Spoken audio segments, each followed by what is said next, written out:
बाबूलाल मरांडी ने बड़ा ऐलान किया है और उन्होंने सूर्या हांसदा एनकाउंटर मामले को लेकर और रिम्स 2 मामले को लेकर राज्यव्यापी आंदोलन छेड़ने का ऐलान कर दिया। उन्होंने कहा है कि सूर्या हांसदा बीजेपी के नेता थे, ना कोई अपराधी थे, और उसके बाद उन्होंने बीजेपी छोड़कर जेल कैंप ज्वाइन कर लिया था, चुनाव भी लड़े थे, लेकिन वो एक राजनीति करने वाले एक जुझारू शख्स थे, उनका गलत तरीके से एनकाउंटर किया गया।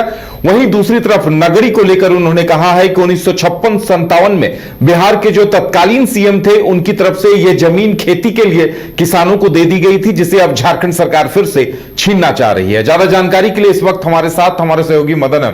मदन, देखिए, एक कुछ दिनों की चुप्पी के बाद बाबूलाल मरांडी फॉर्म में आए हैं और रिम्स 2 को लेकर और सूर्या हांसदा एनकाउंटर को लेकर अब उन्होंने आंदोलन छेड़ने का ऐलान कर दिया है। क्या कुछ मायने हैं इसके?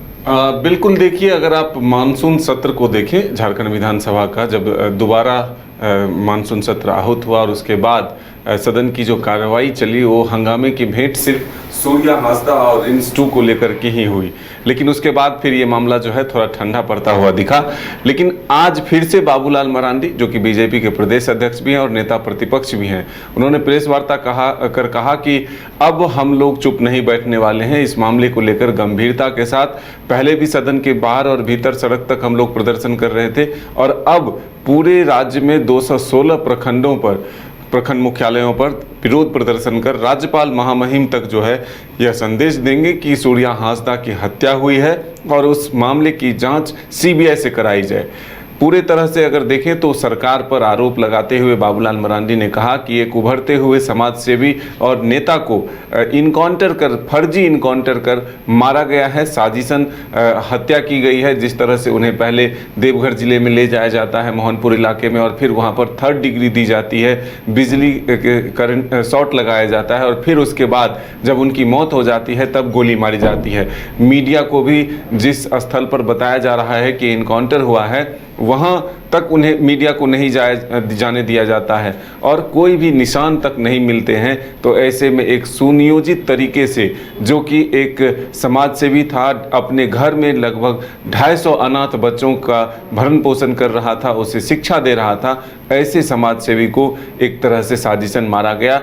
कानून की अगर बात की जाए तो सीधे तौर पर बाबूलाल मरांडी का कहना है कि कई केस में वो बरी हो चुके थे, कई पर ट्रायल चल रहा था और 5 पर कोई वारंट नहीं थे।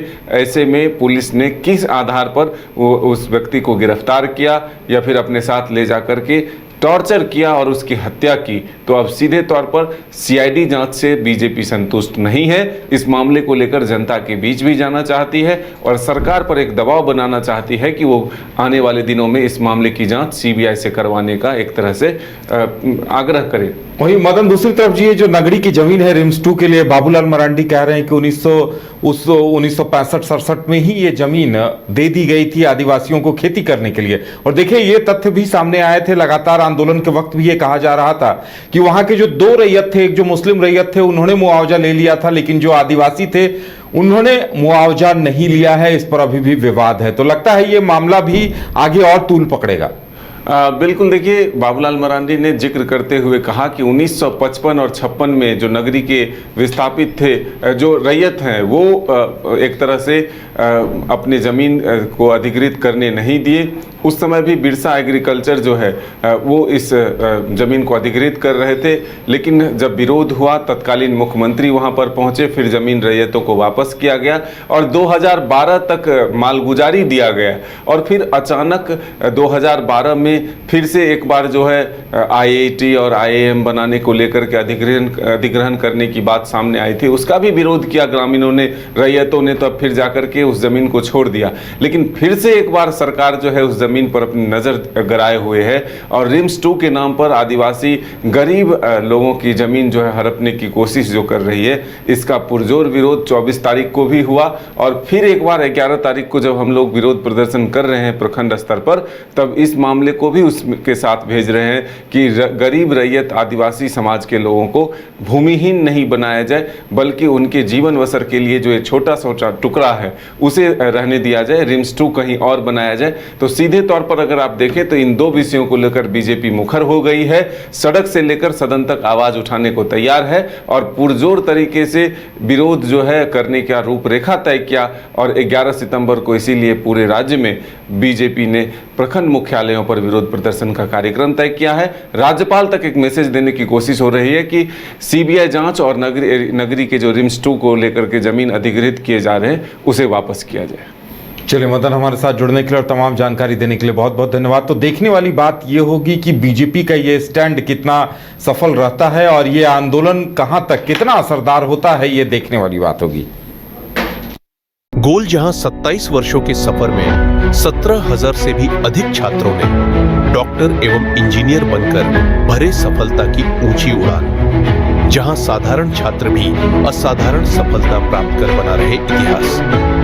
दूरदर्शी शिक्षाविद श्री विपिन सिंह के मार्गदर्शन में मेडिकल एवं इंजीनियरिंग के लाखों छात्रों के लिए आशा की किरण के रूप में गोल्ड रिजल्ट फैक्ट्री। घर रहने का मकान भर नहीं, ये खुशियों की तिजोरी है। दरवाजे पर दस्तक देता पड़ोस, खिड़कियों से उमड़ आता आसमां, तारों में उलझी ऐसी ना जाने कितनी दास्तां। कहती हैं चले डायमंड सिटी, एक सफर हम सफर के साथ अपने घर तक। Diamond city, life long bonding, 500 से ज्यादा खुशहाल डायमंड परिवार। जल्दी करें, सिर्फ 200 फ्लैट बाकी, आज ही बुक करें अपना आशियाना। शहर की भीड़ से बोर हो गए हो? तो चलिए आज नए वाइब में आपको लेके चलते हैं, जिसका नाम है वैदिक विलेज। एम्स पटना से 10 मिनट की दूरी पर नौबतपुर में स्थित ये सोसाइटी सिर्फ आपके लिए है। यहाँ पे मेन रोड 30 फीट की है, रिंग रोड 24 फीट की है और ब्रांच रोड 20 फीट की है। यहाँ मिलेगा आपको स्विमिंग पूल, जॉगिंग ट्रैक, मंदिर और 24/7 सिक्योरिटी कैमरा जैसी बेसिक एमिनिटीज। शांति और सुकून से भरा प्लॉट चाहिए तो सोचना बंद करो, अभी कॉल करो नीचे दिए हुए नंबर पे।